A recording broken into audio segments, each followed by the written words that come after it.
lain. Mungkin mulai pengajian subuh ini kalau tidak keberatan para jamaah bapak-bapak mungkin bisa lebih melingkar di sini ke depan dan lebih khusyuk seperti itu. Biar tidak bersandar tertidur nanti ya. Jadi kalau keliling seperti ini, yang dari situ juga Ustaz yang ini mungkin bisa depan sini. Yuk. Posisi. Jadi posisi ininya diambil. Kenapa? Ustaz, di sini aja Ustaz.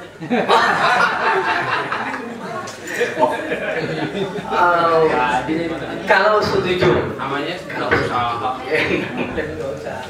Ya, karena seperti tadi malam ketika saya ceramah dengan melingkar, kayak khusyuk sekali kita mendengarnya, insya Allah. Khusyuk. Itu yang seharusnya. Itu seharusnya ya. Bukan khusyuk, seharusnya. Seharusnya. Ya. Baiklah kaum muslimin dan muslimah yang dirahmati Allah, alhamdulillah nahmaduhu wa nasta'inu wa nastaghfiruh wa na'udzu billahi min shururi anfusina wa min sayyiati a'malina may yahdihillahu fala mudilla lahu wa may yudlilhu fala hadiya lahu. Asyhadu an la ilaha illallah wahdahu la syarika lah wa asyhadu anna Muhammadan 'abduhu wa rasuluhu wa la nabiyya ba'dahu. Amma ba'd, kaum muslimin dan muslimat yang dirahmati Allah, puji syukur kepada Allah atas rahmat yang Allah berikan kepada kita. Kemudian selawat dan salam semoga Allah melimpahkan kepada baginda Rasulullah Sallallahu Alaihi Wasallam, keluarga beliau dan juga sahabat beliau sekalian. Ma'asyiral muslimin dan wal muslimat rahimakumullah. Pada hari ini kita mengkaji kembali Tabligh Ghafilin yang sudah lama tertinggal, terlupakan, ya, terabaikan, dikarenakan banyak ustaz-ustaz yang lain yang lebih deserve, lebih berhak untuk berbicara di sini. Jadi makanya saya kalau pas tidak ada, saya mengisi satu hadis atau dua. Sebelum kita membaca hadis kita pada hari ini, saya ingin menjelaskan sedikit asal usul dari munculnya hadis ini. Yaitu pada suatu hari ada seorang sahabat yang memasuki sebuah kota. Kemudian di kota tersebut dia melihat sekumpulan orang sedang mengelilingi satu orang. Ya.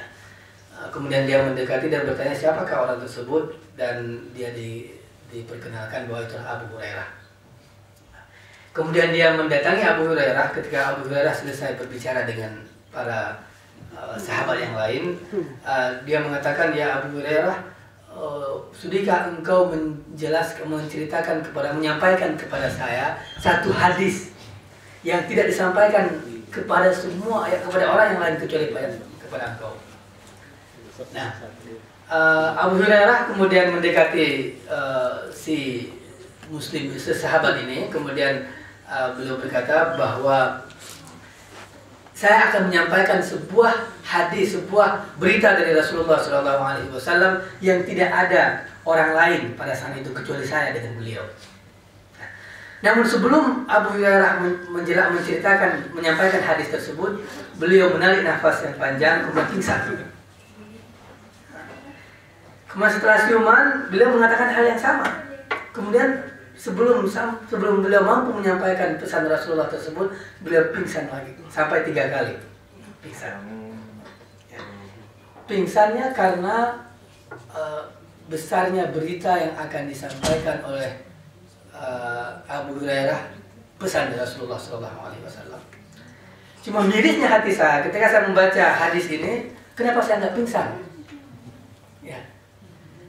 Bahkan yang akan pingsan menangis pun tidak. Dan saya yakin, insya Allah para jamaah di sini pun tidak akan menangis apalagi pingsan nanti ketika mendengar hadis ini. Nah, kuncinya apa? Kenapa kok Abu Hurairah bisa pingsan, kita tidak? Artinya apa? Hati kita mungkin ya masih tidak sekhusyuk Abu Hurairah mungkin ya. Ustaz sekalipun Ustaz Yahya pun belum tentu pingsan setelah mendengar ayat hadis ini ya. Saya bawa.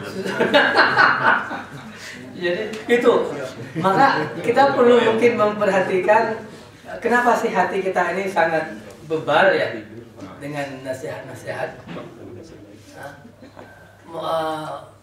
Hati yang mati. Jadi itu bahaya tuh kalau hati sudah mati. Penyebabnya ya salah satu penyebabnya jarang-jarang datang ke pengajian subuh pada hari Ahad. Itu salah satu penyebabnya. Makanya kalau ingin hatinya tetap hidup, menyala-nyala, datanglah, makmurkanlah masjid ini. Para PR silakan mengajak teman-teman, Pak Ikroman, Pak Siam, mengajakkan rekan-rekan yang lain. Pak Wid juga sudah PR, Pak Heri sudah PR. Silakan mengajak rekan-rekan yang lain untuk hadir pada masjid ini supaya hati kita tidak mati. Karena apa? Westall sudah established, bangunannya established, tapi orangnya paling menghilang. Ya, tadi saya kasih tahu ke Bapak Imam suruh kita, itu yang terjadi. Westall established, jamaah menghilang. Jadi mudah-mudahan tinggal saya ya di sini. Itu bukan kewajiban sebagai imam harus datang. Ya. Nggak tahu nanti kalau datang istri beliau.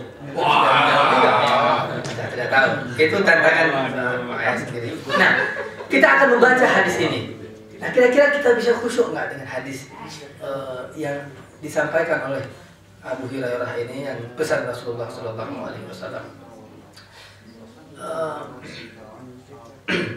Haddatsani Rasulullah SAW faqala inna Allah tabaraka wa ta'ala idza kana yaumul qiyamah yaqdi baina khalqihi. Ini yang sama bahwa pada hari kiamat Allah Subhanahu wa ta'ala memanggil makhluk-makhluknya. Ya. Fa kullu ummatin jasiyatin, kemudian semua umat datang berkumpul. Ya. So, Allah memanggil, kita sudah tahu akan riwayat tersebut bahwa Allah memanggil semua makhluknya, kita manusia termasuk pada hari kiamat nanti. Nah, pertanyaannya siapa sih yang kira-kira, kelompok mana yang kira-kira dipanggil terlebih dahulu oleh Allah Subhanahu wa ta'ala? Rasulullah mengatakan bahwa fa'awwalu ma yud'a bihi rajulun qad jama'al Qur'an. Yang pertama sekali dipanggil ada 3 kelompok.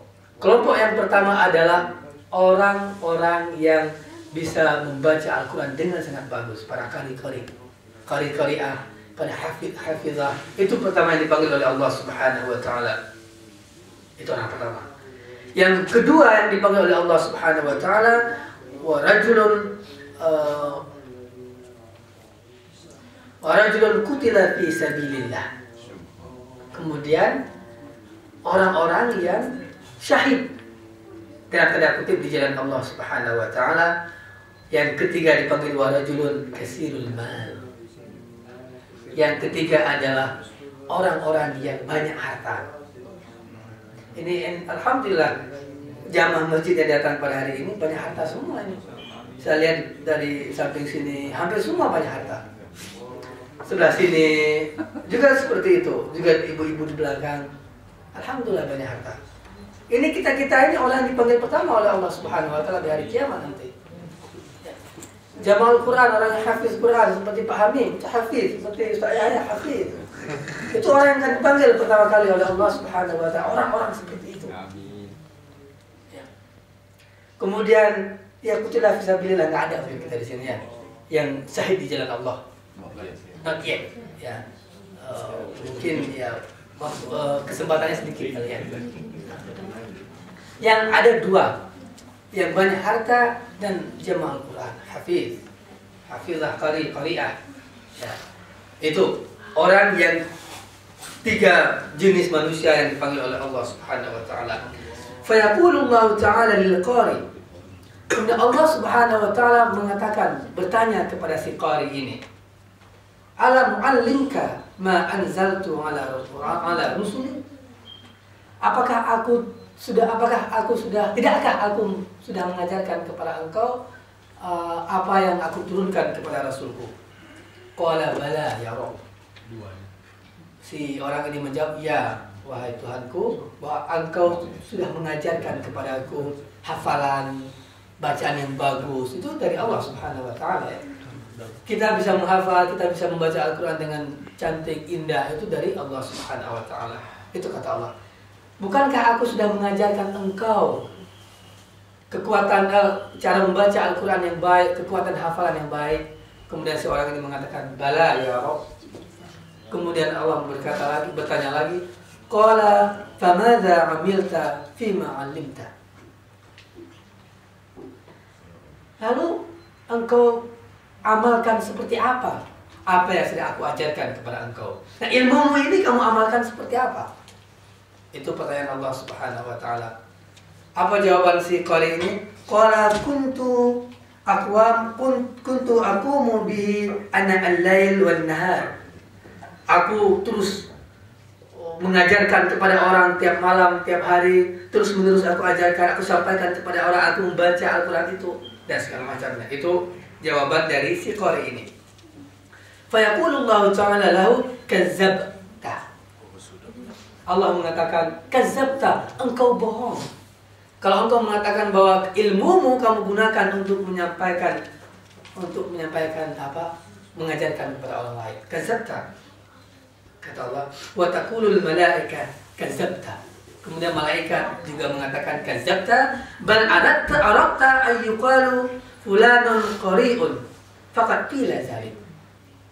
Engkau bohong wahai qari, tetapi engkau cuma kepingin dipanggil oleh orang lain bahwa engkau seorang qari. Itu. Jadi kita bisa bohong, saya bisa membohongi saya, bisa membohongi Ustaz Hamim, tapi saya tidak bisa membohongi Allah. Ya. Jadi walaupun di sini saya bilang, saya misalnya mengatakan saya menyampaikan pengajian karena lillahi ta'ala, tapi yang tahu Allah Subhanahu wa Ta'ala. Ya. Saya ke surau kita dari pagi sampai sore, balik ke sini dari malam sampai pagi lagi, lillahi ta'ala. Allah dan usaha yang tahu seperti apa. Nah, jadi itu qari. Kemudian akan dipanggil lagi. Kemudian Rasulullah mengatakan ayyukalu fulan qari'un faqad qila zalik. Maka engkau disebut seperti itu oleh orang-orang lain. Engkau kepingin disebut sebagai seorang qari dan orang-orang lain memanggil engkau. Artinya dia berhasil memancing membuat impression bahwa dia itu seorang qari. Ya. Wa yuqalu li sahibil mal, kemudian Allah mengatakan memanggil dan bertanya kepada sahibul mal, si yang memiliki harta. Nah, kita ini. Kata Allah, "Maza 'amilta fima ataituk?" Apa yang engkau lakukan dengan harta yang aku berikan kepada engkau? Itu pertanyaan Allah Subhanahu wa Ta'ala. Apa jawabannya? Qala kuntu asilu birrahim wa atasaddaqu bihi. Dan si orang ini mengatakan bahwa dengan harta ini ya Allah, saya menyambung tali silaturahmi dan saya bersedekah. Fa yaqulullahu ta'ala kazzabta. Kemudian Allah mengatakan engkau bohong.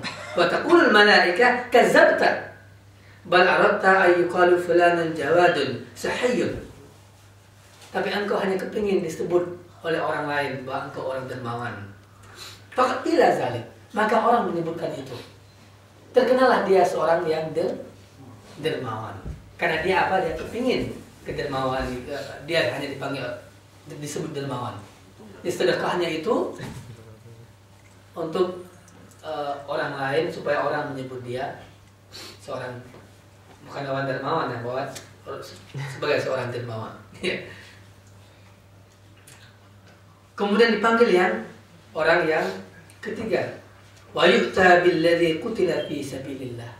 Kemudian dipanggillah orang-orang yang meninggal karena syahid fi sabilillah. Fa yaqulu lahu limadza qutilta? Kenapa engkau terbunuh? Kenapa engkau mati syahid? Qala qataltu fi sabilika hatta qutiltu. Aku berperang pada jalanmu ya Allah sampai aku mati syahid. Itu jawaban si syahid ini. Fayaqulu Allah Ta'ala kazzabta wa taqulu al-malaikah kazzabta bal aradta ay yuqalu laka fulanan jari'un. engkau bohong, kata Allah, dan engkau bohong, kata malaikat, tapi engkau hanya kepingin dipanggil atau disebut sebagai seorang pemberani. Ya.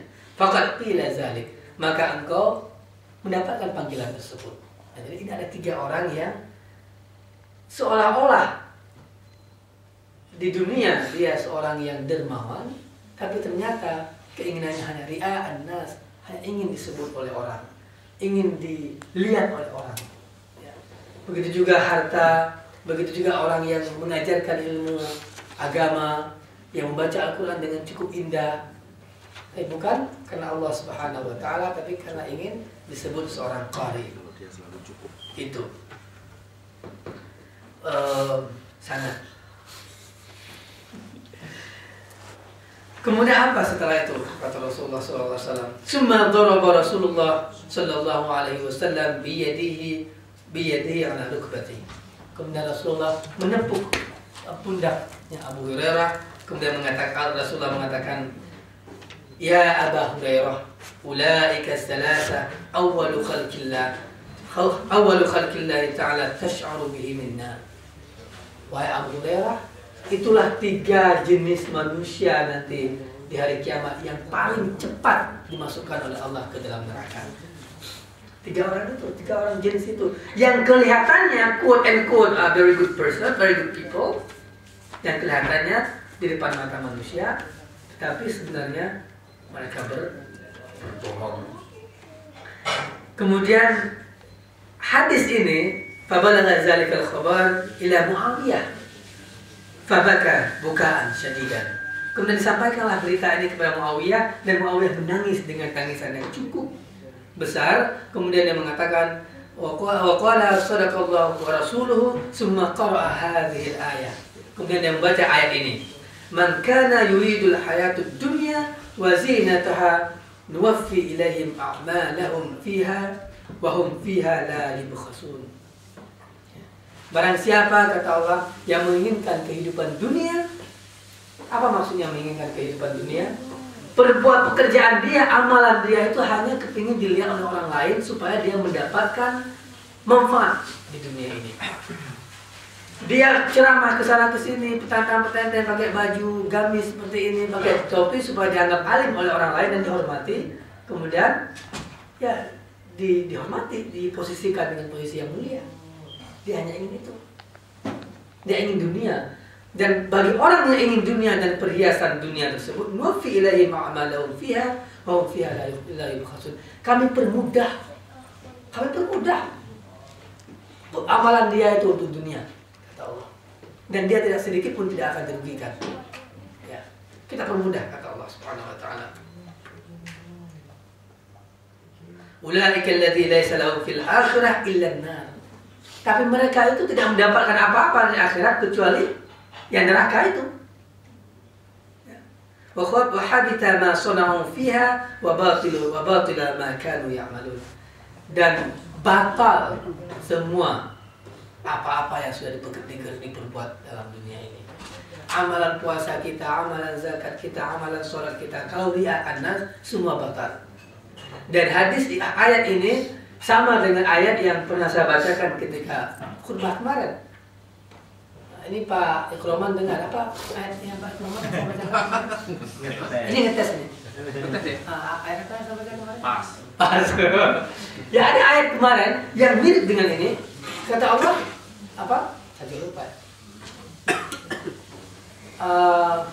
Wa iza nasu fa nasu bima zukiru bihi.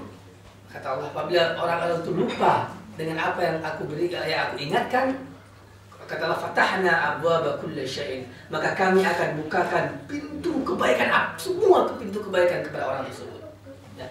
Jadi apabila ada orang yang lupa atau melupakan peringatan-peringatan kami, kata Allah Subhanahu wa taala, fatahna abwaaba kulli syai'in, aku akan bukakan semua pintu kebaikan kepada dia.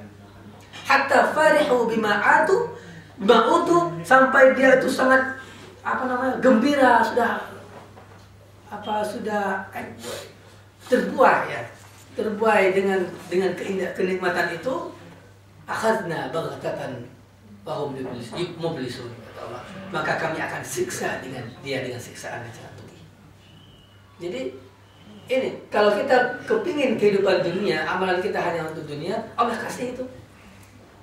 Allah kasih. Makanya juga hadis yang juga saya bacakan kemarin itu kata Rasulullah SAW dan sudah berkali-kali saya bacakan di sini. فإذا رأيت الرجل يعطيه الله تعالى ما يحب. Apabila engkau melihat manusia diberikan oleh Allah Subhanahu wa taala semua yang dia inginkan, wa huwa muqimun fil ma'siyah, tetapi dia itu muqimun tetap dalam maksiat, fa'lamu innahu istidraj. Maka ketahuilah itu hanya pembiaran Allah Subhanahu wa taala. Ignoran Allah mengignore, Allah membiarkan kita dengan kesenangan tersebut hatta dia akan menyiksa kita di hari kiamat. Itu. Ya. Jadi ini masih dalam tema bab ikhlas yang belum habis-habis itu yang kita bahas ya. Ini masih bab ikhlas ini. Karena jarang-jarang kita bahas bab. Nah, kemudian kita menanyakan siapa itu orang yang ikhlas sebenarnya? Orang yang ikhlas adalah orang yang menutupi kebaikannya sama ketika dengan dia menutupi kejelekannya. Kita ini tidak ada yang mau kejelekan kita diketahui orang ya. Kita tutupi rapat-rapat. Nah, orang yang juga menutupi kebaikannya seperti dia menutupi kejelekannya, itulah orang yang ikhlas. Itu orang yang ikhlas. Ya, jadi kalau ada orang yang artikulat apa yang atau menginform kepada orang-orang kebaikan dia, nggak tahu apa di hatinya apa, tapi kemungkinan itu sudah hilang sedikit rasa ikhlasnya. Dan salah satu ciri orang ikhlas adalah orang-orang yang tidak menginginkan pujian dari manusia. Di sini dijelaskan. Kemudian ditanya, dari mana kita bisa melihat ciri-ciri orang ikhlas? Kalau orang itu sudah ikhlas, seperti apa kita bisa melihat kalau seseorang itu sudah ikhlas? Yang pertama, orang yang tidak pernah istirahat, tidak pernah berhenti dari bersedekah, baik ketika dia memiliki sedikit maupun ketika dia memiliki banyak. Dia bersedekah apapun yang dia miliki. Itu salah satu ciri orang ikhlas menurut Abdullah As-Samarkandi. Kemudian orang ikhlas adalah orang yang tidak terlalu berharap terhadap kehidupan dunia ini. Ya. Kemudian orang yang ikhlas adalah orang yang sama saja ketika dia dipuji atau dicaci. Nggak ada perubahan. Oh, ini Pak Hamid ini bagus bacaannya, hebat orangnya. Tenang aja tetap. Ya, tidak bergeser, tidak. Wah, saya ini datang pulang ke rumah lihat di cermin, hebat sekali. Enggak seperti itu. Insya Allah beliau ikhlas. Ya, jadi seperti itu salah satu ciri-cirinya. Nah, untuk mengakhiri pengajian kita Tamil Wafilin, biar Pak Yahya punya waktu lebih banyak nanti 40 menit insya Allah. Ada satu hadis yang nggak jelaskan aja artinya apa. Ya, ada satu hadis yang mengatakan bahwa di hari kiamat nanti ada sekelompok manusia digiring oleh Allah Subhanahu wa taala untuk melihat surga. Di pintu surga. Jadi manusia ini sudah melihat kenikmatan yang ada di surga, semua kenikmatan, semua keindahan yang ada di surga. Tapi apa kata Allah? Berpalinglah engkau, tempatmu bukan di sini, tapi tempatmu itu di neraka. Nah, ketika dikatakan hal tersebut oleh Allah kepada manusia ini, si manusia ini mengatakan, ya Allah, kenapa engkau tidak memasukkan kami saja langsung tadi ke neraka? Jangan sebelum engkau memperlihatkan kami kenikmatan ini. Jadi artinya kami sudah melihatkan kenikmatan, tapi kami nggak bisa mencicipi kenikmatan itu sehingga kami engkau masukkan ke neraka. Kenapa nggak dari tadi aja kami masuk neraka? Sebelum kami bisa melihat senikmat apakah surga itu. Tapi apa kata Allah? Sengaja saya lakukan ini. Tahu kenapa? Kata Allah, karena engkau pada hari kiamat semasa hidupmu di dunia, apabila engkau bersunyi-sunyi sendirian, engkau sangat bermaksiat terhadap kepadaku. Kalau engkau sendirian. Tapi kalau engkau keluar ke masyarakat, di perkumpulan, maka engkau alim sealim-alimnya. Maka oleh karena itu kata Allah, Mintalah pahala itu kepada orang-orang yang engkau minta dipuji. Jangan minta kepada saya. Oleh karena itu juga saya memperlihatkan surga terlebih dahulu, kemudian saya masukkan ke neraka. Biar dia merasa, waduh, enaknya surga, sekarang sudah masuk ke neraka. Jadi inti dari pengajian kita ini adalah keikhlasan. Ikhlas dalam beramal, ikhlas dalam menuntut ilmu, ikhlas datang ke masjid Westo pada hari Ahad pagi, ikhlas mendengarkan, ikhlas buat teh, ikhlas makan kue, ikhlas semua, ikhlas membawa makanan. Insya Allah amalan kita tidak batil, tidak akan batal dan kita mendapatkan pahala. Amin ya rabbal alamin. Demikian saja. Wabillahi taufiq wal hidayah. Assalamualaikum warahmatullahi wabarakatuh. Waalaikumsalam warahmatullahi wabarakatuh.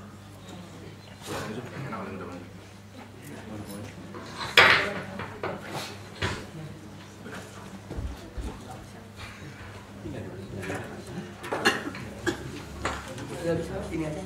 Ya.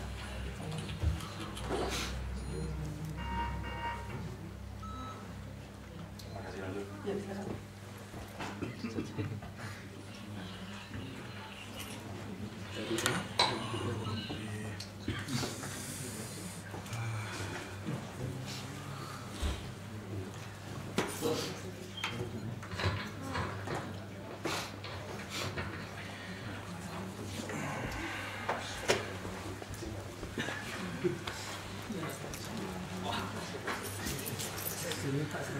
Assalamualaikum warahmatullahi wabarakatuh. Alhamdulillah wassalatu wassalamu ala Rasulillah wa ala alihi wa ashabihi wa mawalah. Asyhadu an la ilaha illallah wahdahu la syarika lah wa asyhadu anna Muhammadan abduhu wa rasuluh alladzi ballagha ar-risala wa adda al-amanah wa nasaha al-ummah wa jahada fi sabilihi haqqa jihadih. Amma ba'd. Ikhwatal iman, a'azakumullah. Sebuah hadis diriwayatkan oleh Imam Ahmad dan Hakim, disahihkan oleh Imam Az-Zahabi. Kuntu indan Nabi sallallahu alaihi wasallam. Katanya bahwa aku suatu saat bersama Rasulullah sallallahu alaihi wasallam. Fanazalat hadhil ayah. Kemudian turunlah ayat, ya ayyuhalladzina amanu la tas'alu an asya in tubdalakum tasukum. Wahai orang-orang beriman, janganlah kalian itu menanyai Rasulmu, yakni Muhammad SAW, sesuatu yang kalau Rasul itu menjelaskan pertanyaanmu itu membuat kamu susah. Qala fanahnu nas'aluhu. Kemudian kami menanyai Rasulullah SAW. Idh qala, ketika Nabi Muhammad menjelaskan, innallaha ibadan, sesungguhnya Allah itu memiliki hamba-hamba, ya, laisu bi anbiya, yang mereka itu bukan para nabi, wala syuhada, juga bukan para syuhada, yuhbiduhumun nabiyun, tetapi para nabi termasuk Nabi Muhammad cemburu, iri dalam artian yang baik, ya. Jadi ada orang yang bukan nabi, bukan syuhada, tetapi mampu membuat Rasulullah itu terkesima dan iri dengan prestasi yang diraih oleh orang-orang ini, yang tentu pasti mereka ini ahli surga, ya. Kenapa Rasulullah iri? Wasyuhada bikurbihim, ya, wa mab'adihim minallahi yaumal qiyamah, ya. Yang membuat para syuhada, para nabi iri mereka. Kenapa iri terhadap apa? Tempat yang dijanjikan oleh Allah, kedekatan mereka dengan Allah SWT di hari kiamat. Qala wa fi nahiyatil qaum a'rabi. Di tengah-tengah kami ini ada orang Arab dari desa. Dan banyak sekali ilmu itu kita dapat ketika pertanyaan itu muncul dari orang Arab dusun, ya. Yang pertanyaannya kadang-kadang sederhana, tapi membuka banyak peluang di mana para sahabat kadang malu mempertanyakan, dan disitulah Arabi punya peranan di dalam menanyakan hal-hal tertentu kepada Rasulullah SAW.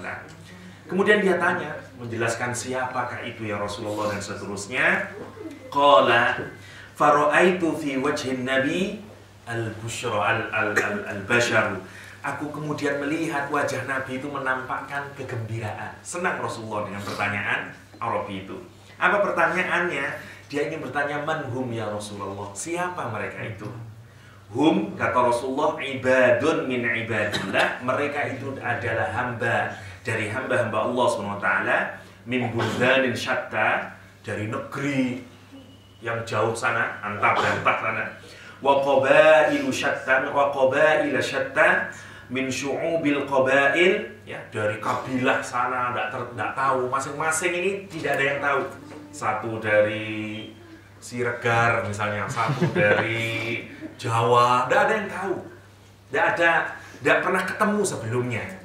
Dia dari tempat yang berbeda-beda, ya, dari tempat yang berbeda-beda. Lam takun bainahum arham, yang mereka itu tidak ada hubungan darah, yatawassaluna bainahum, yang mengikat mereka, tidak ada hubungan sanak kerabat mereka ini. Wala dunya yatabadzaluna biha, dan juga tidak ada orientasi duniawi yang mengikat mereka sehingga kemudian mereka bertemu seperti kita. Nggak ada yang ke masjid ini gara-gara karena kepingin dapat uang atau kepingin mau jualan atau apa. Orang bertemu antara dua orang yang berbeda tempat, beda kabilah, sama sekali tidak pernah tahu sebelumnya, tidak ada di mereka itu bertemu karena mereka ada hubungan keluarga atau karena ada orientasi dunia. Yatahabbuna biruhillah, mereka saling mencintai karena Allah SWT.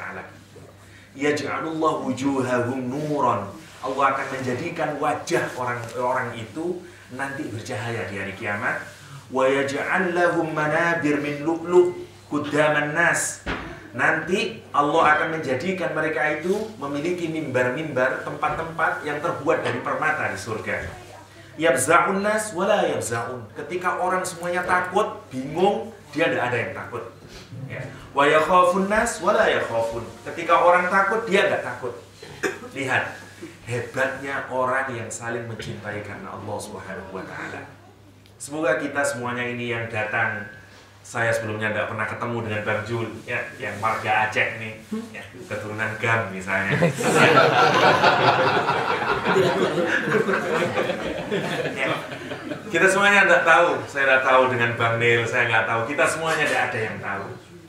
Marilah kita benar-benar menanamkan di dalam hati, menambatkan di dalam jiwa kita bahwa kita ini sungguh-sungguh bertemu dan berpisah karena kita mencintai karena Allah SWT. Kita saling mencintai karena Allah.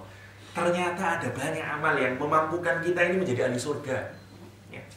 Ada hadis-hadis yang membuat kita rasanya miris sekali, kayaknya susah banget jadi ahli surga ini, banyak hal. Tapi ada peluang yang mungkin bisa kita dapatkan. Jalinlah ikatan ukhuwah karena Allah SWT. Bukan karena orientasi dunia, bukan karena ada hubungan darah, tapi semata-mata saya mencintai Bang Jul karena Allah SWT. Ya, saya mencintai Pak Hamim karena Allah SWT. Ya, usahakan hati kita itu cinta sesama muslim, cinta sesama muslim. Karena itu yang membuat wajah kita bercahaya. Karena itu yang membuat kita punya tempat dari permata kelak di surga. Bahkan Rasulullah SAW iri. Ya, siapa ini? Sampai Rasulullah itu ripto itu kita iri terhadap sesuatu yang baik. Ya, lawannya fitnah. Kalau fitnah itu kita iri terhadap sesuatu, kemudian kepingin sesuatu yang dimiliki oleh orang lain itu hilang dari orang itu dan kemudian berpindah pada kita. Itu namanya kita hasad. Ya, bukan lawannya fitnah, maaf, lawannya hasad. Tapi kalau ripto, kita iri, tapi yang memacu kita untuk melakukan perbuatan yang sama. Ya, kita iri, misalnya ada orang alim mengamalkan ilmunya, ada orang soleh mengamalkan ilmunya dengan ibadah, ada orang kaya menggunakan uangnya untuk sedekah. Itu boleh kita hasad. Kata Nabi Muhammad, boleh hasad itu untuk dua hal, yaitu untuk itu. Satu, orang kaya yang menggunakan uangnya untuk sedekah, orang yang punya ilmu yang mengamalkan ilmunya. Irilah dengan orang itu. Nah, Nabi saja sampai iri dengan orang yang kayak begini ini, orang kayak begini. Mari kita gunakan kesempatan hari ini untuk saling mencintai karena Allah SWT, saling mencintai karena Allah. Minimal ada dua hal yang membuat kita ini semoga dijadikan Allah di surga. Satu, thalabul ilm. Ya, setiap langkah kita menuju majelis ilmu dimudahkan oleh Allah SWT, langkah kita kelak menuju surganya. Karena itu janji Allah Subhanahu wa taala, ya. Man salaka tariqan yaltamisu fihi ilman, sahhalallahu lahu tariqan ilal jannah, ya. Allah mudahkan jalan orang yang mencari ilmu, jalan dia kelak menuju surga Allah Subhanahu wa taala. Ya, amin ya rabbal alamin. Kalau kita renungkan, kenapa orang yang mencintai karena Allah itu mendapatkan hadiah yang istimewa? Karena dia ikhlas. Karena dia ikhlas. Itu saja sebenarnya intinya. Seperti halnya yang tadi Bang Jul bilang. Ikhlas itu mampu membuat semua dosa diampuni oleh Allah SWT. Dan mampu menarik rahmat Allah SWT sehingga kita bisa dimasukkan surganya. Hadis yang paling terkenal di antara kita tentang pelacur yang masuk Islam. Masih ingat kenapa pelacur bisa masuk Islam? Kenapa pelacur bisa masuk surga? Ya. Ada kisah di zaman Bani Israel, seorang pelacur yang melihat anjing muter aja di sumur anjing itu. Dia melihat air, tapi dia tidak bisa minum air. Jatuh iba ini. Ini pelacur, bukan orang yang melacurkan diri, tapi pelacur. Artinya kesehariannya ya pelacur. Itu.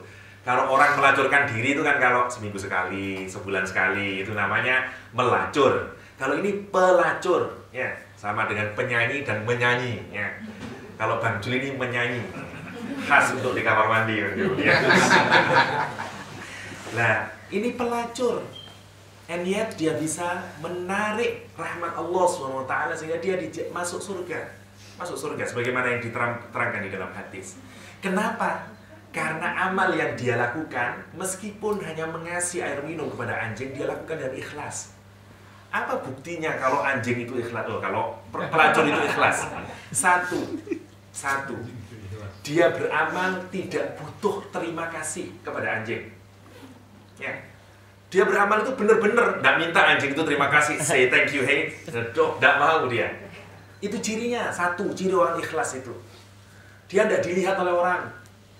Dia memang melakukan karena tersentuh hatinya dan kemudian dia melakukan.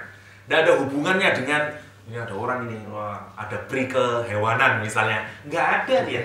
Tidak ada orang melihat. Itu menunjukkan kadar keikhlasan. Kadar keikhlasan. Dan dia mau melakukan meskipun susah itu. Di hadis dijelaskan dia harus turun, ya dia gigit itu sepatunya yang diisi dengan air, dia naik lagi ke atas, dia kasihkan ke anjing. Itu contoh amal ikhlas. Tentu amal ini simbol bagi kita semuanya hari ini. Kalaupun kita memiliki amal yang sedikit, kalau itu ikhlas, insya Allah itu yang bisa membuat Allah menurunkan rahmatnya bagi kita. Menurunkan rahmatnya bagi kita. Karena itu buat seikhlas mungkin, karena ikhlas itu ajaib. Ikhlas itu membuat ajaib. Membuat Allah senang. Karena jangan berpikir, wah saya harus banyak amal. Ya bagus banyak amal, tapi persoalannya yang jauh lebih penting lagi, seikhlas mungkinlah dalam beramal. Ya, irilah kepada pelacur. Saya sering menggunakan, kalau seorang pelacur saja bisa bagus bermuamalah dengan Allah, hatta hanya sekedar ngasih air minum dan dia membuat masuk surga. Betapa bodohnya kita yang bukan pelacur, tapi tidak bisa bermuamalah dengan Allah sehingga kita harus masuk neraka. Ya, kan sangat bodoh itu artinya. Sangat bodohnya kita tidak bisa bermuamalah dengan Allah SWT. Dengan Allah SWT. Yang kedua, yang membuat kita ini yang hebat bahwa ikhlas itu juga bisa menghindari fitnah. Bisa menghindarkan kita fitnah. Ingat kisah Nabi Yusuf alaihissalam. Kisah Nabi Yusuf alaihissalam. Al-Quran menyatakan kadzalika linasrifa anhu minassu'i wal fahsya. Ya, innahu min ibadinal mukhlasin. Demikianlah kata Allah. Aku jauhkan, aku singkirkan Nabi Yusuf itu dari apa? Dari kejelekan dan fahsya, dari zina. Ya. Kenapa? Kenapa Allah menghindarkan Nabi Yusuf terjatuh kepada maksiat, terjatuh kepada keburukan? Innahu min ibadinal mukhlasin. Orang yang ikhlas tidak bisa dia melakukan maksiat. Ya. Kalau kita ngaku sudah ahli ibadah, tapi diam-diam di rumah yang dibuka maksiat, berarti belum ikhlas itu kadarnya. Karena orang yang ikhlas nggak bisa itu dia jatuh kepada su' wal fahsya. Itu janji Allah itu. Itu janji Allah. Jadi kalau mau mengukur ikhlas, saya ini kalau tidak dilihat orang apakah masih berbuat keburukan atau enggak. Kalau belum, ikhlasnya masih belum itu. Ikhlas sempurna seperti Nabi Yusuf alaihissalam dijaga oleh Allah SWT. Dijaga oleh Allah SWT. Karena itu hebatnya orang ikhlas, dia bisa dihindarkan dari fitnah, dari syuk, dari fahsya, dari kejelekan. Dan yang terakhir, minimal nanti orang yang ikhlas itu dilindungi oleh Allah di hari kiamat. Dilindungi oleh Allah di hari kiamat ketika tidak ada perlindungan. Bayangkan sebagaimana di Al-Quran dijelaskannya, idzas sama'u fatarat, ya, ketika langit dipecah, bintang-bintang dijatuhkan oleh Allah SWT, ya, laut-laut berubah menjadi api, ya, matahari diturunkan hingga 1 mil, ya, peluh orang digambarkan nanti ketika kita semuanya ada di mahsyar. Ada yang sampai ke lututnya, ada yang sampai ke hidungnya, bahkan ada yang tenggelam karena saking panasnya. Semua orang bingung. Inna zalzalatas sa'ati syai'un 'azim. Sesungguhnya goncangan hari kiamat itu satu goncangan yang sangat besar, ya. Yauma tadhalu kullu murdi'atin amma arda'at. Orang yang menyusui dia lupa terhadap anak yang dia susui. Wa tad'u kullu dzati hamlin hamlaha. Orang yang hamil langsung keguguran semuanya. Wa taronna sukara. Dan kita melihat orang semua sempoyongan. Ya, pagi dia bukan mabuk. Kenapa? Hanya karena bingung. Semua orang bingung. Tapi ada orang-orang yang tidak bingung. Siapa di antara mereka adalah orang yang ikhlas. Orang yang ikhlas. Siapa di antaranya? Misalnya contoh orang yang ikhlas. Wa rajulun dzakarallahu khalian fafadat ainah. Kata Al-Quran, kata hadis itu. Ada orang yang malam-malam dia mengingat Allah SWT sendirian. Ada kata khalian. Dia sendirian dengan Allah, kemudian dia menangis. Kalau bareng-bareng menangis itu belum tentu ikhlas, ya. Bareng-bareng menangis belum tentu ikhlas. Karena mungkin suasananya, mungkin karena nggak enak atau kasihan atau nggak enak. Wah, saya kayaknya ini hati saya yang paling keras ini nangis aja dah, kira-kira kayak begitu, ya. Nggak bisa itu. Makanya di hadis disebutkan itu dzakarallahu khalian, ya. Dia ingat Allah sendiri, bangun malam-malam, merenungi, ya, seperti Robi al-Adawiyah, kata Robi'ah di syairnya itu, malam ini ya Allah, semua kekasih sudah bertemu dengan kekasihnya, kata dia. Pintu-pintu telah tertutup rapat, kata dia. Permausuri sudah bertemu dengan rajanya. Aku sendiri ya Allah, di hadapanmu. Masihkah engkau akan tutup pintu rumahmu? Misalnya kata Robi'ah, ya, menyenandungkan cintanya kepada Allah SWT. Orang yang kemudian kayak begini, kemudian menangis kepada Allah, nyadarin semua kesalahan, dia semua orang bingung, dia tidak bingung kalau di hari kiamat. Di hari kiamat, ya. Dan yang satunya, kenapa itu? Istighfar yang banyak, istighfar yang banyak. Istighfar itu menarik sekali kalau kita renungkan istighfar itu. Di kisah tentang Nabi Nuh misalnya, kisah Nabi Nuh ada cerita yang meskipun ini sanadnya kurang kuat, tapi hanya sebagai cerita, bukan hadis, tidak jadi masalah.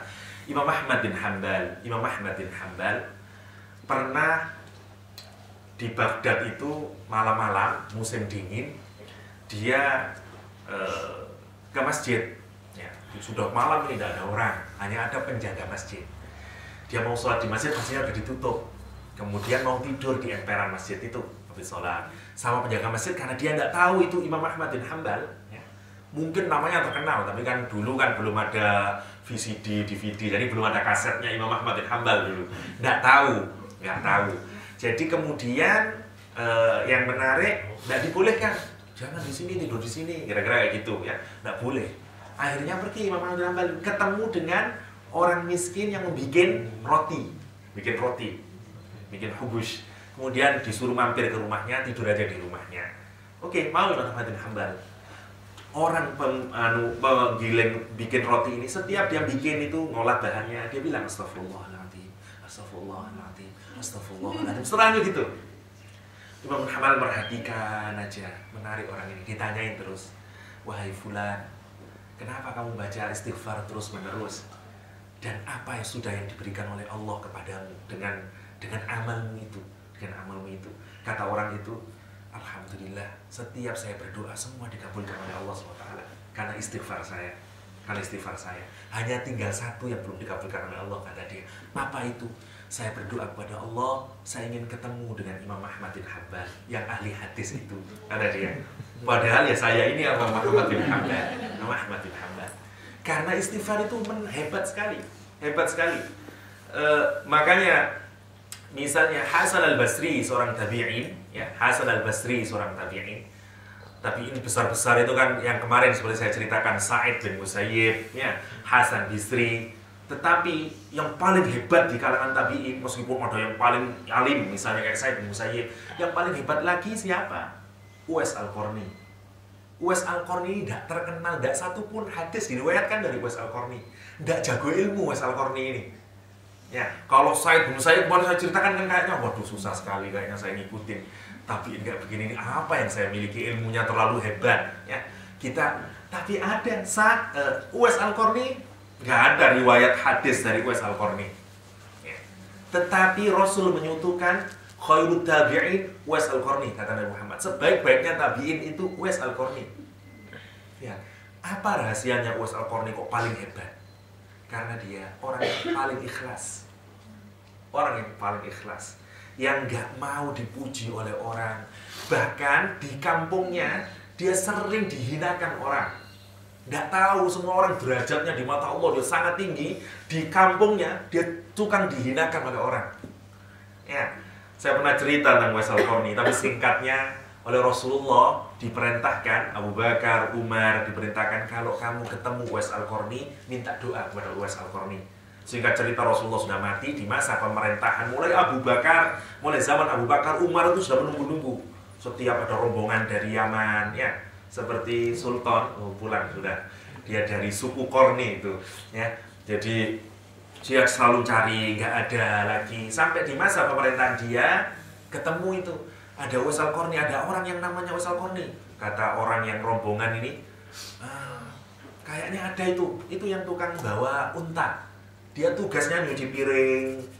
Orang rombongan haji umroh itu dia yang bagian cuci-cuci piring, bawain serumput. Itu aja pekerjaannya.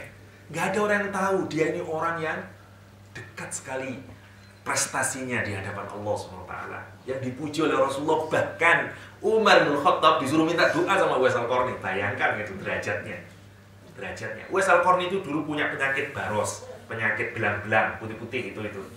Dia berdoa kepada Allah SWT, kemudian disembuhkan oleh Allah, tapi dia minta semoga masih ada di pusarnya ini sebesar segini, hanya untuk mengingat dia bahwa Allah pernah menyembuhkan penyakitnya, sehingga dia bisa terus bersyukur. Ya, setelah ketemu Umar, singkatnya ditanyain, gini-gini kamu Uwais Al-Qarni, dan gitu kan, bagaimana kamu tahu kalau saya dulu punya penyakit? Rasulullah menjelaskan semacam itu. Kemudian dia minta doanya dan seterusnya. Uwais Al-Qarni, saya ini cuma penggembala, saya cuma namu unta, engkau Amirul Mukminin. Umar terus sampai didoakan, Allahumma gfir li Umar. Itu terkenal doanya Uwais Al-Qarni terhadap Umar, Allahumma gfir li Umar. Ya. Lah, tinggal pilih sebenarnya kita ini mau menjadi siapa kita ini. Ya, mau menjadi siapa? Yang ahli punya harta banyak jadi Abu Thalha, banyak peluang untuk mencari surga Allah SWT. Kalau kekuatan kita Allah berikan di otak kita untuk menghafalkan, jadi penghafal. Ada Sayyidul Qura, tiru Ubay bin Ka'ab misalnya. Kalau yang ikhlas-ikhlas model Bang Zul, nah tiru Uwais Al-Qarni. Ya. Ada banyak yang bisa kita lakukan. Lihat hebatnya istighfar itu, hebatnya orang yang ikhlas istighfar. Nabi Nuh misalnya berkata, "Faqultu istaghfiru rabbakum innahu kana ghaffara." Minta ampunlah kalian kepada Allah. Sesungguhnya Allah itu yang Maha Pengampun. Yursilis sama alaikum midrara. Misalnya di surat Nuh. Nanti kalau kamu minta istighfar itu, turun nanti hujan itu dari langit. Banyak itu nanti akan turun hujan, ya. Wa yumditkum bi amwali wa banin. Allah akan membanyak kasih kamu harta, anak-anak. Wa yaj'al lakum jannati wa yaj'al lakum anhara. Nanti Allah akan jadikan kamu tumbuh-tumbuhanmu, panen-panenmu. Makanya Hasan Al-Basri tabi'in juga, kalau datang orang ke dia, ya Syekh, saya ini punya dagangan, tidak berhasil istighfar. Pokok jawabannya dia istighfar aja. Saya ini istighfar banyakin. Kalau ini istighfar aja, karena dia mengambil manfaat dari ayat ini. Surat Nuh yang berbicara tentang istighfar itu bisa yursilis sama alaikum midrara wa yumdidkum bi amwali wa banin wa yaj'al lakum jannatin wa yaj'al lakum anhara, kata Al-Qur'anul Karim. Ya. Jadi ini bisa ngalahi Ustaz Yusuf Mansur ya, yang sini sedekah, yang sini istighfaran terus. Masalah istighfar, yang ini istighfar, yang sini kan masalah sedekah, yang masalah sedekah. Banyak resepnya dalam Islam itu. Yang penting gedorlah pintu langit itu dengan ketulusan kita. Ketulusan kita. Sama, inti sebenarnya itu kita satu. Tadarruk benar-benar di hadapan Allah SWT. Rendahkan diri kita serendah-rendahnya di hadapan Allah. Dan sungguh-sungguh tulus kepada Allah SWT. Orang sedekah itu kenapa mau dia? Karena dia tulus. Ya, nggak cuma ngomong itu, ngeluarin harta itu kan berat. Itu butuh ketulusan, butuh dan seterusnya.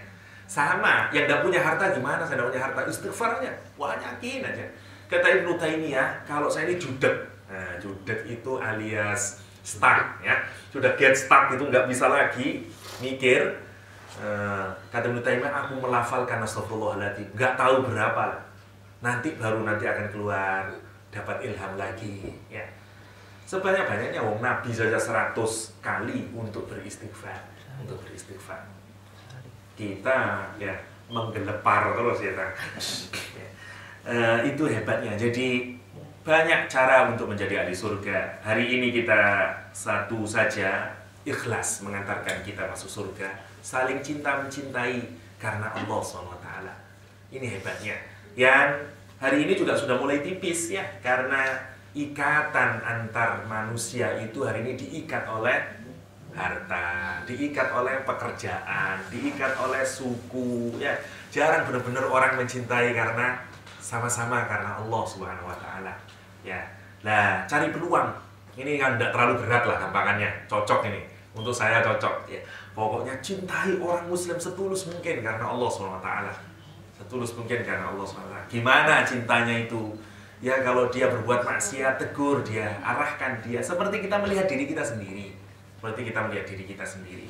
Itu namanya caringnya kita kepada sesama umat Islam. Kita masuk ke ayat 116 dari surat Al-Baqarah. Bismillahirrahmanirrahim. Wa qalu ittakhadallahu waladan subhanahu bal lahu ma fis samawati wal ard kullun lahu qanitun. Mereka, yakni orang-orang Nasrani, Yahudi, orang-orang musyrik, orang-orang pagan mengatakan bahwa Allah itu mempunyai anak. Allah mempunyai anak. Subhanahu.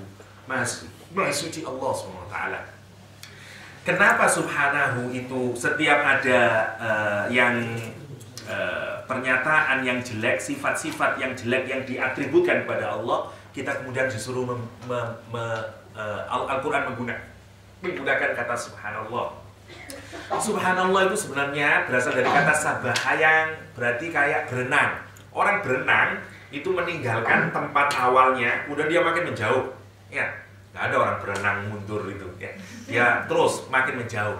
Seperti dia meninggalkan yang itu. Ya. Sama dari situ kemudian diambil kata tasbih, diambil kata subhanallah. Kita menjauhkan Allah dari sifat-sifat yang jelek yang dialamatkan orang terhadap Allah SWT. Maha suci Allah dari semuanya itu. Itu makanya disebut dengan tasbih atau subhanallah. Dari persangkaan buruk kita terhadap Allah, dari segala macamnya, itu namanya tasbih ya, namanya tasbih. Nah, ketika orang-orang menyatakan Allah itu mempunyai anak, subhanahu, maha suci Allah. Ballahu ma fis samawati wal ard. Padahal semua yang ada di langit dan bumi ini milik Allah Subhanahu wa taala. Milik Allah Subhanahu wa taala. Kullun lahu qanitun. Bahkan segala sesuatu kepada Allah itu tunduk semuanya. Qanitun. Ya. Sama wanita soleh disebut dengan qanitat dalam Al-Qur'an. Qanitat ya. Ya, biasanya cirinya qanitat itu orang yang patuh pada suami, senang di dalam rumah, itu cirinya qanitat ya. Qanitat. Makanya ciri wanita soleh itu patuh dan senangnya itu di dalam rumah, nggak senang keluyuran terus gitu. Dia merasa tentram ada di dalam rumah. Ya karena ada perempuan yang nggak betah ada di rumah, rasanya panas aja di rumah itu, maunya ke mall terus maunya. Karena ada AC di mall, Pak. Ya kalau alasan 40 degree nggak apa-apa itu. Tapi ada orang yang nggak bisa merasa nyaman di rumahnya itu. Jadi rumahnya nggak bisa memberikan kedamaian. Ya. Qanitat itu orang yang bisa merasa damai, tentram. Ya. Lahir batinnya tentram, lahirnya dia senang ada di rumahnya, batinnya dia tentram dengan keluarga dan anak-anaknya. Itu qanitat itu ya. Wal qanitina lil qanitat dan seterusnya itu. Sebenarnya Al-Qur'an menggambarkan. Syekh Mutawalli Sya'rawi menyatakan menarik sekali, kata Syekh Mutawalli Sya'rawi, wa idza kana al-kaun kulluhu min khalqihi wa khadi'an lahu fama hajatuhu lil walad. Kata Imam Syekh Mutawalli Sya'rawi, kalau Allah menjelaskan segala sesuatu yang ada di langit dan di bumi ini milik Allah SWT, ngapain terus Allah butuh dengan anak? Ya, logikanya kata Imam Mutawalli. Lalu semuanya ini milik Allah, ngapain kok masih harus punya anak? Semua yang ada di langit dan bumi ini milik Allah. Kata Syekh Mutawalli Sya'rawi untuk menggambarkan apa? Menggambarkan bodohnya klaim atau tidak masuk akalnya klaim sebagian orang yang menyatakan Allah itu memiliki anak. Dan menariknya Al-Quran menggambarkan itu semuanya. Orang musyrik menyatakan Allah memiliki anak, sebagaimana di surat As-Saffat. Ya, ala innahum min ifkihim la yaquluna waladallahu wa innahum lakadzibun. Ya, mereka menyangka Allah memiliki anak. Orang Yahudi juga sama. Di surat Taubah misalnya, wa qalatil yahud Uzairun ibnullah misalnya. Orang-orang Yahudi menyatakan Uzair itu anak Allah SWT. Ya.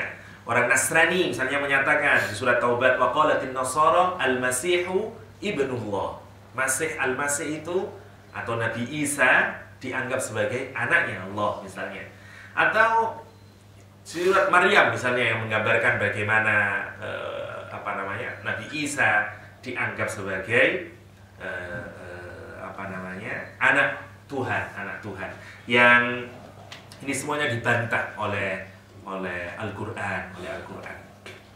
Kita lihat istamalat hadhil ayat al-karimah wallati taliha 'ala ar-rad 'ala an-nasara 'alaihim la'inillah wa kadha min man ashbahahum min al-yahud wa min musyrikil 'arab mimman ja'ala al-malaikah banatullah fa'adzaballahu jami'ahum fi da'wahum. Ayat ini mengandung bantahan terhadap orang Nasrani, begitu juga terhadap siapapun saja yang menyerupai orang Nasrani dalam hal apa? Dalam hal klaim. Ya, minal Yahudi, dari orang-orang Yahudi, wa min musyrikil Arab, dari orang-orang musyrik Arab, ya, mimman ja'alal malaikah, mereka yang menjadikan malaikat-malaikat Allah itu dianggap sebagai apa? Banatullah, sebagai anak perempuan Tuhan, kata dia. Malaikat itu anak wedoke pangeran, kira-kira kayak gitu katanya. Fa'adzaballahu jami'ahum fi da'wahum, dan Allah menganulir ya semua dakwaan mereka itu. Tidak ada yang benar itu. Gimana Allah itu? Kalau Allah punya sesuatu, punya anak, punya itu dan seterusnya, itu menunjukkan Allah butuh, dan itu tidak mungkin bagi Allah SWT. Ya Allah SWT. Wa qauluhum inna lillahi waladan faqala ta'ala subhanahu. Pernyataan mereka yang menyatakan bahwa Allah memiliki anak, kemudian Allah menjawabnya dengan subhanahu, maha suci Allah SWT. Ay ta'ala wa taqaddasa wa tanazzaha an dzalika uluwan kabira. Allah maha suci dari itu, ya. Allah bersih dari persangkaan semuanya itu, ya. Allah maha tinggi dan maha luhur Allah. Ballahu ma fis samawati wal ard ay laisa al-amr kama iqtarau wa innama lahu mulku samawati wa man fihin wa huwa al-mutasarrif fihim wa huwa khaliquhum wa raziquhum wa muqaddiruhum wa musakhiruhum wa musayyiruhum wa musarrifuhum kama yasha. Ya, saya singkat saja biar agak cepat. Ya, pernyataan orang-orang Nasrani, Yahudi, orang-orang pagan yang menyatakan Allah memiliki anak, kemudian dibantah oleh Allah SWT menyatakan maha suci Allah, bahwa sesungguhnya apa yang ada di langit dan di bumi ini milik Allah SWT. Tidak sama dengan pernyataan mereka itu. Karena sesungguhnya Allah lah yang mengatur bumi ini, yang menciptakan bumi, menciptakan kita semuanya, memberikan rizki, ya, dan seterusnya, ya, semuanya itu. Wal jami' abidun lahu, ya, semuanya ini tunduk patuh kepada Allah SWT. Nah, semuanya. Wa milkun lahu, semuanya milik Allah SWT. Ya. Fa kaifa yakunu lahu waladun minhum? Bagaimana kemudian kita dianggap Allah itu memiliki anak. Wal walad innama yakunu mutawallidan min syai'aini mutanasibain. Dan anak itu harus lahir dari sesuatu yang tanasub, yang sama, ya, yang sejenis. Nggak mungkin bisa orang punya anak kalau nggak ada, maksudnya anaknya pasti harus sama dengan bapaknya. Nah kalau gitu berarti Allahnya nggak satu gitu. Dan itu tidak mungkin. Wa tabaraka ta'ala laisa lahu nadhir. Padahal Allah SWT tidak memiliki saingan, tidak ada komparasinya Allah SWT itu. Wala musyarik fi 'azamati wa kibriyati. Dan Allah nggak punya syarikat di dalam keagungan dan kibriyatnya, ya, kemahabesaran, kemahaluhuran Allah SWT. Wala sahiba lahu fa kaifa yakunu lahu walad. Dan Allah tidak punya istri. Bagaimana kemudian bisa memiliki anak? Tidak punya sahibah, ya. Tidak punya konco wingking, kata orang Jawa, konco wingking, ai istri, ya. Kama qala ta'ala, itu ditentang oleh orang-orang gender, ya, karena dianggap perempuan jadi teman di belakang doang gitu. Ya digantilah konco ngarepnya, ganti konco ngarepnya. Tempat tidur sih, tempat tidurnya di depan. Karena tempat tidurnya di depan jadi konco ngarep kan. Kama qala ta'ala badi'us samawati wal ard anna yakunu lahu waladun wa lam yakul lahu sahibah wa khalaqa kulli syai'in wa huwa bikulli syai'in alim, ya. Sebagaimana di dalam firman Allah SWT, Allah yang menciptakan langit dan bumi ini, ya, yang tidak mungkin Allah itu memiliki anak, ya, tidak mungkin Allah memiliki istri, dan Allah yang menciptakan segala sesuatu, wa huwa bikulli syai'in alim, dan terhadap sesuatu Allah maha mengetahui. Wa qala ta'ala wa qalu ittakhadha ar-rahman walada laqad ji'tum syai'an idda takadu as-samawati yatafattarna minhu wa tanshaqqu al-ardu wa takhirru al-jibalu hadda an da'u ar-rahmani walada wa ma yanbaghi lir-rahmani an yattakhidha walada. Sebagaimana di surat ini ditegaskan bagaimana kekuasaan Allah SWT dan tidak mungkinnya Allah memiliki seorang anak. Saya singkat saja. Wa qala ta'ala, sebagaimana juga di dalam Al-Quran menjelaskan, Qul huwallahu ahad, Allahu samad ila akhirih. Allah hanya satu, ya. Satu dan tidak terdiri dari apa-apa, ya. Ahad itu satu yang, ya, satu yang tidak seperti setengah ditambah setengah gitu. Berarti masih bisa dipecah kalau kayak gitu. Atau satunya kata-kata Pak Gures, satunya jam tangan, ya, yang ada jarum panjangnya, jarum pendeknya, dan seterusnya. Allah itu satu, ya satu, tidak terdiri dari elemen-elemen gitu, ya. Ya ahad sudah gitu, kira-kira kayak gitu, ya satu saja.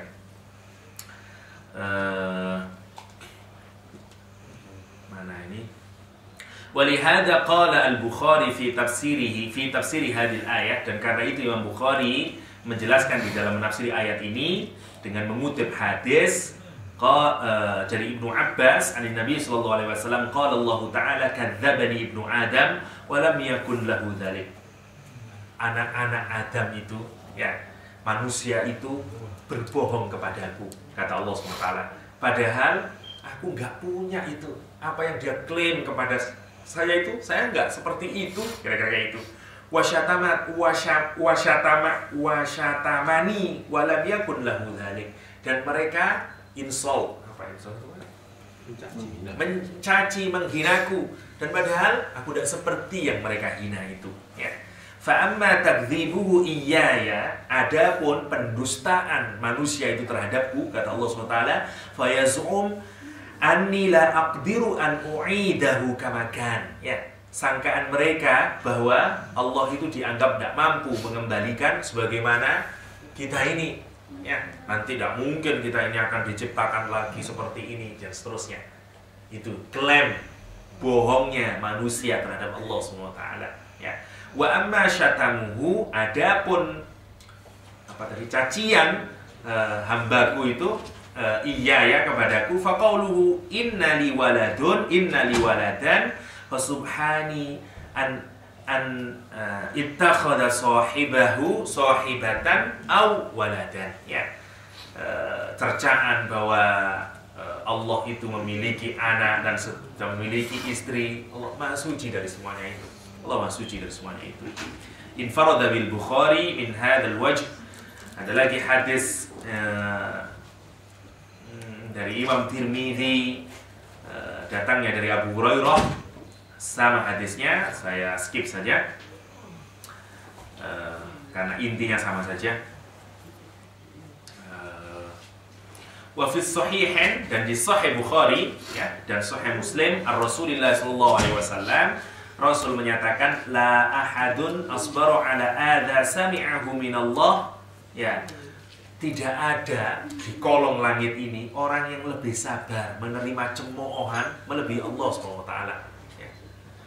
Kita saja misalnya ya, jangankan apa namanya kita ya, jadi jadi ingat FPI yang menyatakan bahwa kritiknya terhadap orang Ahmadiyah, kata dia, lawong apa namanya nabi saya itu sudah terakhir kok masih dianggap punya nabi lagi, itu ya saya marah itu, karena seperti mencerca apa namanya nabi saya ya. Sama halnya dengan Allah SWT ya, kita mengalamatkan sesuatu yang tidak layak bagi Allah SWT, seperti memiliki anak, memiliki istri dan seterusnya. Kita saja marah ya, misalnya kita bukan anak kita anggap dia anaknya sampean, ini anakmu ya, kita loh marah gitu ya, kita marah. Apalagi kualitas anaknya tidak sebanding dengan kita. Aduh, anak nakal, tukang homer, berzina dan seterusnya, kita itu anak kamu ya misalnya, yang pasti marah kita. Nah, kita mengalamatkan Allah dengan memiliki anak tipe model manusia dengan sifat Allah yang segala semuanya serba perfect, itu kan penghinaan di atas penghinaan. Penghinaan di atas penghinaan. And yet Allah sabar aja meskipun modelnya manusia itu kayak begitu itu ya, yang tidak sholat, yang menghina, tidak karu-karuan itu, tetap saja Allah sadar. Mana tadi ini? Innahum yaj'aluna lahu waladun wa huwa yarzuquhum wa yu'afihim. Ya, menyangka Allah punya anak, dan Allah gimana Allah membalasnya? Allah tetap ngasih rizki, Allah tetap ngasih penyembuhan, ngasih afiat kepada orang-orang yang model kayak begitu itu. Lihat, masih diberi nafas ya. Ya sama seperti tadi Pak Hendy Solahuddin bercerita tentang orang Belanda itu yang bikin film ya, masih tetap aja bisa makan dengan enak ya, bisa dikasih rezeki, padahal sudah menghina Al-Quran, menghina Allah dan seterusnya dan seterusnya. Betapa kasih sayangnya Allah SWT, kasih sayangnya Allah SWT. Tahan menerima cercaan, ya, dari makhluknya. Hanya tinggal tunggu saatnya nanti ketika sudah masa pembalasan. Selanjutnya hanya berbagai riwayat tentang apa makna dari qanitun di dalam Al-Quran. Ada banyak sekali maknanya, ada yang menyatakan penghambaan, ada yang menyatakan ikhlas, ada yang menyatakan berdiri di hari kiamat, macam-macam. Ada yang menyatakan ketaatan di hari kiamat, ada yang menyatakan muti'un, orang yang taat, qanitun itu macam-macam. Ada kepatuhan, walhasil qanitat gampangannya maknanya adalah kepatuhan, ketundukan, taatnya. Kullahu qanitun ya. Segala sesuatu itu taat kepada Allah SWT. Hanya sekarang saja diberi manusia diberi kebebasan untuk memilih. Yang lain semua taat kepada Allah SWT. Bukan ada riwayat itu semua yang taat, hatta semut ya, segala macam taat memenuhi aturan yang sudah dibikin oleh Allah SWT. Kita ambil saripatinya dari ayat kita Al-Baqarah 116. Wa qalu takhadallahu waladan subhanahu bal lahu ma fis samawati wal ard kullu lahu qanitun. Salah satu adab yang jelek terhadap Allah SWT adalah mensifati sesuatu yang bukan merupakan sifat Allah SWT. Mensifati Allah memiliki anak, mensifati Allah memiliki istri, itu bagian dari pengalamatan sifat pemberian atribut yang tidak senonoh kepada Allah SWT. Dan itu amal yang buruk, amal yang buruk yang bisa mengundang azab Allah SWT. Kita, kalau kita mau telusuri lebih jauh lagi, semua penyifatan-penyifatan yang buruk janganlah dialamatkan ke Allah. Giliran kita tidak berhasil, ini memang takdirnya dari Allah sana. Giliran kita, semua kita mendapat kejelekan, kita alamatkan kepada Allah SWT. Jangan jadikan Allah itu tempat, ya apa kayak our own backyard, ya. Giliran sudah dasar, dibuang semuanya ke Allah, gitu. Itu adab yang jelek. Adab yang jelek dalam muamalah kepada Allah. Cara muamalah kita dengan Allah, Allah itu maha baik. Semua yang datang dari Allah itu baik, ya. Sebagaimana biasanya orang kalau closing remark selalu menyatakan apa yang datang dari baik datangnya dari Allah, apa yang datang dari buruk itu datangnya dari diri kita sendiri. Itu jangan digunakan hanya untuk pidato, tapi untuk ideologi hidup. Jangan hanya kalau pidato ceramah giliran enak ini datangnya dari Allah, biar kayaknya khusyuk dan tawadhu orangnya, ya. Kalau giliran pidato apa yang baik datang dari Allah, giliran ada musibah memang udah kayaknya Allah nih, gimana ngomongnya pidato begitu? Ternyata di luaran tidak semacam itu, ya. Itu akhlak kita muamalah dengan Allah SWT. Kenapa? Karena sebenarnya semuanya bertasbih pada Allah, semuanya mensucikan. Dan ini yang mengherankan, ya. Semua daun, semua makhluk Allah itu bertasbih kepada Dia. Hanya kita saja yang nggak tahu. Anehnya manusia yang dibekali dengan bekal yang melebihi dari makhluk Allah yang lain, punya hati, punya otak, and yet yang paling banyak tidak bertasbih kepada Allah SWT. Tasbih kepada Allah SWT. Marilah kita merenung bersama-sama untuk sebanyak mungkin mengoreksi diri kita sendiri. Terlalu banyak kita suudzon kepada Allah SWT, husnudzonlah kepada Allah SWT. Banyak-banyaklah membaca tasbih dan perbanyak lagi istighfar. Perbanyak lagi istighfar, karena itu yang mengundang rahmat Allah, memudahkan kehidupan kita, menarik rezeki, membukakan semua pintu-pintu penyelesai dari persoalan-persoalan hidup yang kita miliki. Semoga ada manfaatnya. Hadanallahu wa iyyakum ajma'in. Assalamualaikum warahmatullahi wabarakatuh. Waalaikumsalam warahmatullahi wabarakatuh.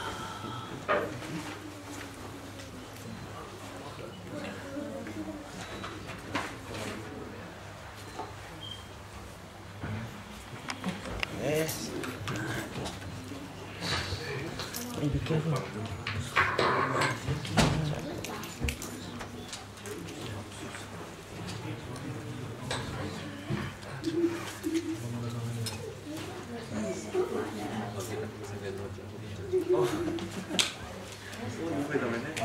Terima kasih Ustaz Yahya atas penjelasannya tentang salah satu amalan yang bisa mengantarkan kita ke surga, yaitu al-ikhlas. Dan juga sudah membahas ayat 116. Yang ini mungkin kayaknya sampai saya selesai kuliah belum tamat Al-Baqarah. Jadi ya mudah-mudahan kita dapat ilmu yang banyak dari Al-Baqarah ini, ya insya Allah. Walaupun nggak selesai Al-Baqarah, kalau mau saya mau summit, usahakan Al-Baqarah kita selesaikan. Dibilang saya summit dulu, ya. Jadi mungkin ada pertanyaan yang mau dialamatkan kepada Ustaz Yahya tentang amalan ikhlas yang bisa mengantarkan kita ke surga, atau tentang tafsir ayat 116 tadi. Mungkin silakan kalau ada yang ingin bertanya, atau sudah jelas semua? Kayaknya begitu.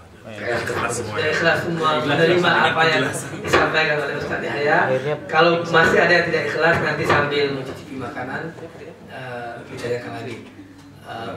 Demikian saja dari saya. Terima kasih atas bagi yang membawa makanan, dan terima kasih bagi yang membuat minuman. Terima kasih bagi yang hadir. Mudah-mudahan setiap subuh banyak jamaah seperti ini, bahkan makin lama makin meningkat. Dan insya Allah kegiatan kita pada hari ini diberkahi oleh Allah Subhanahu wa taala dan menjadi salah satu alasan Allah memberi rahmatnya kepada kita. Demikian saja, wabillahi taufiq wal hidayah. Assalamualaikum warahmatullahi wabarakatuh. Saya minta upload 3 bulan. Assalamualaikum warahmatullahi wabarakatuh. Waalaikumsalam warahmatullahi wabarakatuh. Terima kasih kepada Pak Zul sama pimpinan dari pengajian pagi besok. Tadi Ustaz bilang bahwa tidak ada orang yang datang ke masjid itu jualan. Ternyata ada Ustaz hari ini.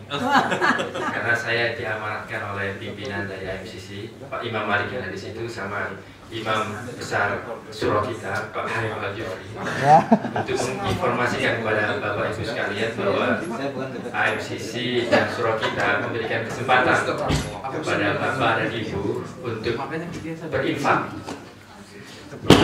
melalui pembelian polo shirt yang seperti saya pakai ini. Jadi, mumpung ada modelnya sekalian, jadi model polo shirtnya kayak begini. Jadi kalau kemarin kata Kang Denny, kalau ingin ganteng dan sekalian berinfak dan bersedekah, monggo silahkan menghubungi saya. Jadi ada logo surah kita di sebelah kiri, kemudian ada logo IMCC sebelah kanan. Jadi kalau banyak teman-teman Waspada ini yang membeli, jadi kita bisa compare atau bisa kita semua pengajian member bisa ikut pengajian Sabtu pagi bersama Ustaz aja di show kita juga. Soalnya kalau nggak pakai kaos ini nggak boleh masuk nanti. Harga dari polo shirt ini yang short sleeve kayak begini adalah infaknya $20. Kemudian kita juga punya yang long sleeve, harganya $30. Kalau misalkan ada bapak dan ibu yang tertarik tetapi kemudian tidak ada atau size yang kita punya tidak sesuai, bisa mohon menghubungi saya juga, sehingga nanti kalau ada we are making up the numbers, insya Allah kita juga bisa pesankan, dan kemungkinan juga insya Allah kita bisa kirimkan nanti dari Indonesia di sini. Begitu informasi dari saya. Sekali lagi, kalau misalkan Bapak Ibu berkenan dan tertarik untuk mencoba polo shirt surah kita ini, mohon menghubungi saya setelah pesan-pesan berikut ini. Terima kasih banyak. Assalamualaikum warahmatullahi wabarakatuh.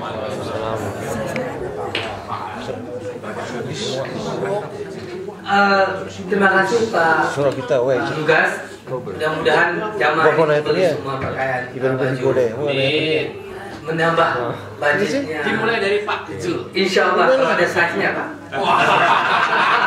Saya kecil, size-nya XL ya, XL ya. Dia berapapun ikhlas. XXL. Bisa diberikan ke saya. Tapi ukuran berapapun ikhlas ya. Jadi Anaknya 2 ya, berarti 3. ada berita mungkin sebagian kita sudah tahu, berita pendidikan, berita musibah, yaitu ayahandanya Ustaz Unggul meninggal dunia kemarin. Jadi mohon doanya kita semua, insyaallah. Kita sudah doa 5 malam di sini, jadi mohon doanya masing-masing kepada ayahanda beliau, mudah-mudahan dirahmati oleh Allah Subhanahu wa taala. Amin. Demikian saja mungkin ya. Sama minta maaf ada keluarga sebentar mau pulang. Oh, Pak Zadi. Saya mau jadi. Oh ya, ini Pak Zadi katanya mau ada pesan-pesan khusus ya. Silakan Pak. Agak lama dikit, makanan belum siap. Terus terang begini. Assalamualaikum warahmatullahi wabarakatuh. Waalaikumsalam warahmatullahi wabarakatuh. Terima kasih Pak Jok. Saya singkat saja. Agak lama ya. Kelamaan. Saya mewakili semua keluarga menyampaikan bahwa hari ini bukan hari terakhir kami di sini di Senegal, dan kita akan pulang ke Indonesia pada hari Jumat. Mudah-mudahan ketemu kembali di Indonesia. Amin. Mungkin selama ini masih banyak hal-hal yang kurang dari kami, bahwa ada kesalahan dan kekurangan bahwa kami doakan jangan sampai kita nanti ketemu di akhirat dalam kondisi tidak baik begitu. Kemudian selama ini juga banyak sekali hal-hal yang kami dapati dari ibu sekalian, terutama dari Pak Yahya, Sajul dan banyak lainnya. Segala ilmunya, pengalamannya, segalanya. Banyak terima kasih. Dan mudah-mudahan apa yang telah kami katakan bisa kami amalkan dan menjadi amalan bagi yang berikannya. Saya kira demikian yang kami sampaikan. We love you for the sake of Allah. Terima kasih banyak. Dan insyaallah kita ketemu lagi di Indonesia. Assalamualaikum warahmatullahi wabarakatuh. Salam. Kapan baliknya Pak Azhari? Istri dan anak Pak Sari ada sini. Jadi selama 3 bulan sudah tidak ada penanya lagi di pengajian sunnah. Dari off untuk sementara, tapi beliau akan balik Mei untuk menyelesaikan studi, tapi keluarga tidak kembali. Keluarga tinggal di sana. Ya. Jadi banyak ini yang sudah mau selesai PhD, ujung-ujungnya bawa pulang keluarga dulu. Nggak tahu kenapa. Karena dananya habis. Sponsornya habis. Jadi Pak Yahya. Jadi Pak Yahya. Pulang datang ke sini. Mau pulang datang. Memang harus berbeda ya. Lakonnya yang terakhir.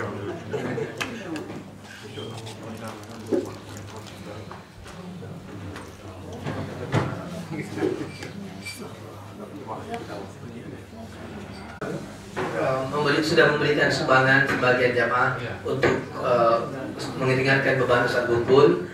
Jadi bagi jamaah yang hadir sekarang ingin menyumbang, bisa masukkan ke kotak tisu di atas. Jadi donation.